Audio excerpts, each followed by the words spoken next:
যত ধর্মীয় পার্থক্য থাকুক, মতের পার্থক্য থাকুক, যত রকমের পার্থক্যই থাকুক, রাষ্ট্র আমাদের প্রতি কোনো পার্থক্য করতে পারবে না। কারণ রাষ্ট্র দায়িত্ববদ্ধ সবাইকে সমান মর্যাদা দেওয়ার জন্য, সে যেই হোক,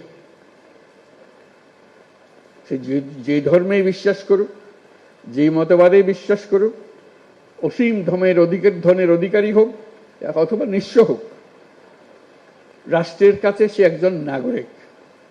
নাগরিকের সমস্ত অধিকার সংবিধানে লিপিবদ্ধ করা আছে। কোনো সরকারের অধিকার নাই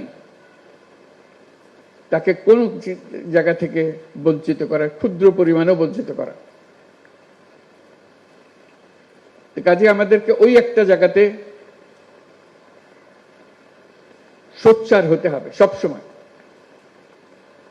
আমরা পারিবারিক অন্যান্য বিষয়ে খুব সোচ্চার হয়ে যায়, মাঝে মাঝে হতে হয়, কিন্তু এটা তার চাইতে বেশি যেন সোচ্চার হয় আমরা নাগরিক।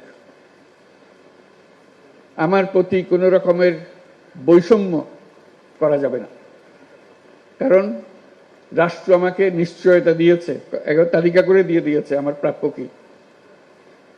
কাজে যত কথাই বলি, সবচেয়ে বড় কথাটা বলবেন, আমি নাগরিক, আমাকে এই তালিকাভুক্ত সমস্ত জিনিসের অধিকার আমাকে দিতে হবে।